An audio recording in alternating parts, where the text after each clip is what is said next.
Bom dia, pessoal. Hoje é domingo, dia 1º de novembro. O ano tá acabando, né? Pois é. E o nosso estudo tá aqui. Vamos continuar o nosso estudo. E hoje, saindo um pouquinho do livro de Tiago, nós vamos ali para Provérbios, para Coríntios, porque o tema tá bem explicado. Na verdade, esse tema de hoje, que é fraude, tá explicado em várias passagens bíblicas. Mas nós vamos para esses versículos porque o tempo é curto, né? Então, na semana passada, na aula passada, na verdade, nós falamos sobre engano, né? Que é o pecado de partilhar falsas conclusões. Espero que vocês tenham entendido. Se tiverem alguma pergunta, alguma dúvida, acho que dá para perguntar aqui, a gente responde. O que tiver ao nosso alcance, a gente está respondendo. Então, vamos falar o que é fraude.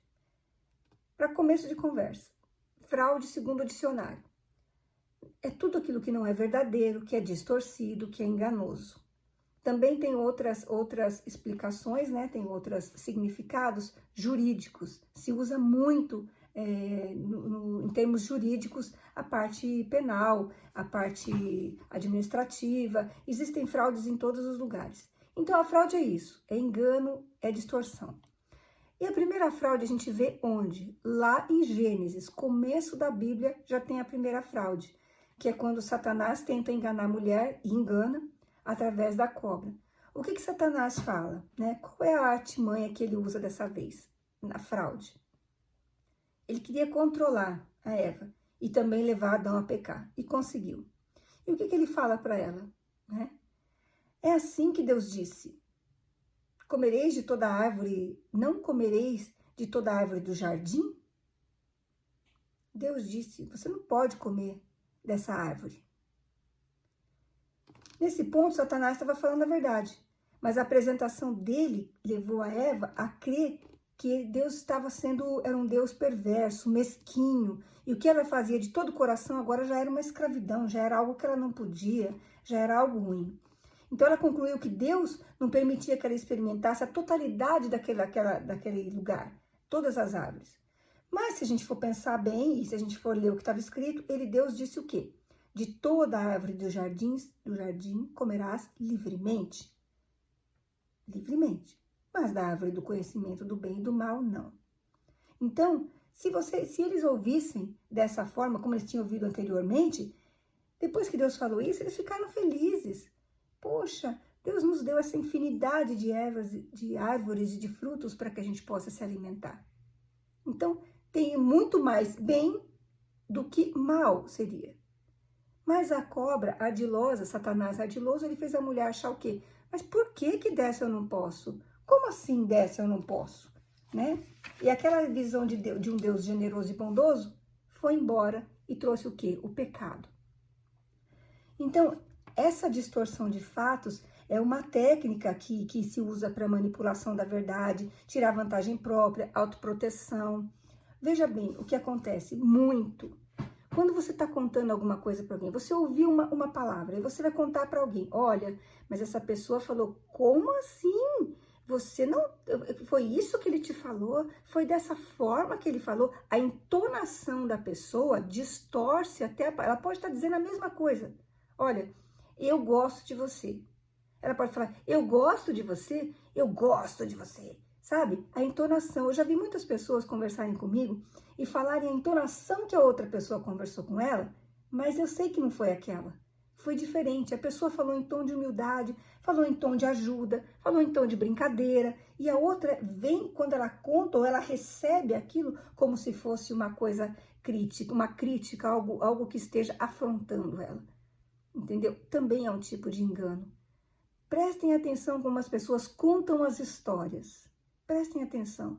Isso aí tem destruído amizade, tem destruído vidas por causa de fofoca. Não é fofoca, é exatamente o que a pessoa falou, mas a entonação dela é diferente e deixa a outra pensando mal, se sentindo mal, achando que a coisa tem um outro sentido.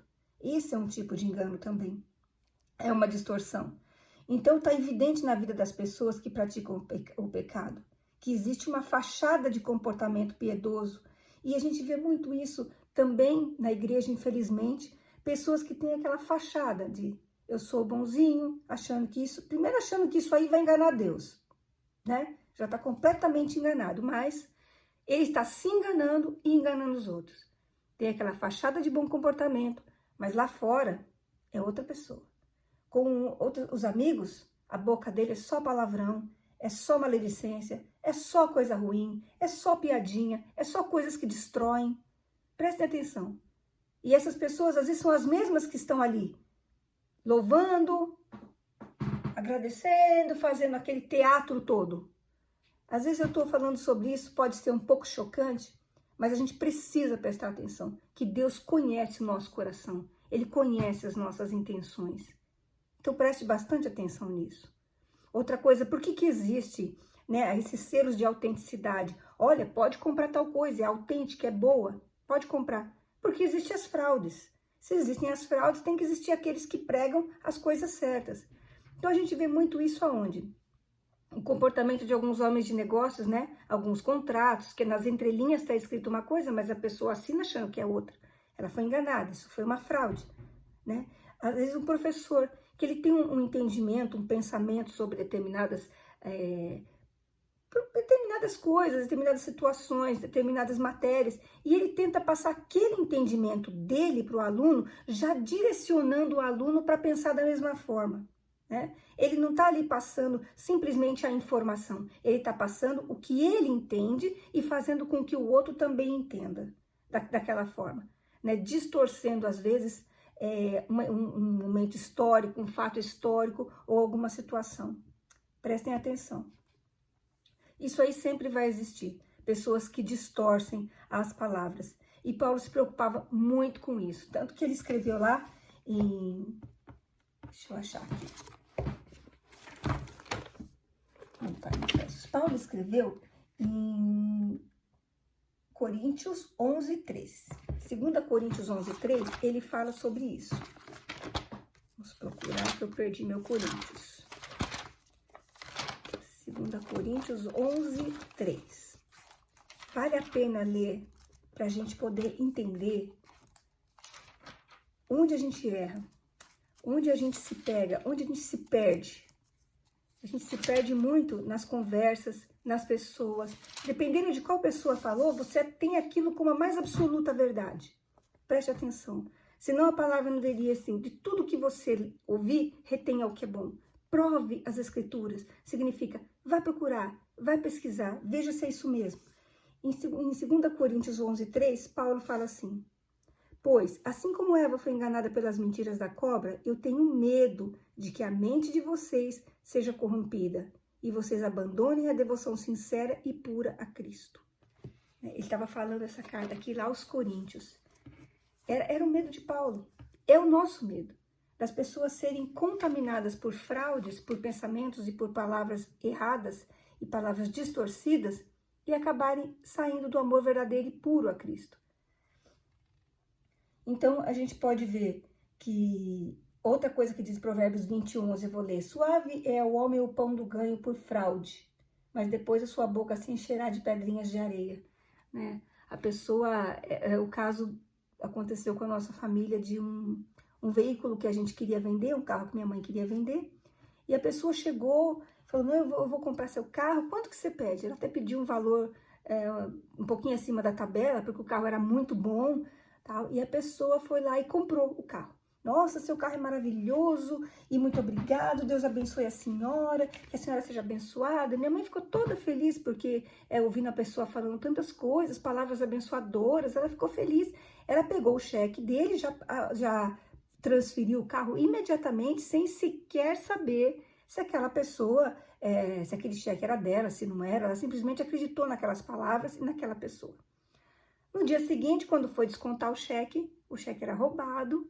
E, conclusão, ela perdeu o carro e nunca mais conseguiu achar e não conseguiu reaver o dinheiro. Né? Isso faz muitos anos e a gente teve uma grande lição aquilo, de não confiar. Foi o pior tipo de fraude, um dos piores tipos de fraude que tem, que é quando te levam alguma coisa, te dão prejuízo, né? E isso aconteceu. Por quê? Porque ela confiou, porque ela acreditou, porque ela... Sabe, a boa fé, a nossa boa fé, às vezes, nos coloca numas enrascadas, sabe? A gente precisa ter um pouco de visão, desconfiar, de ser uma pessoa que vai atrás, que vê se é isso mesmo, não fica acreditando em tudo que você ouve, principalmente de pessoas que são tendenciosas. Tendenciosas tem tendência a agir sim, porque acredita nisso. Então tomem bastante cuidado.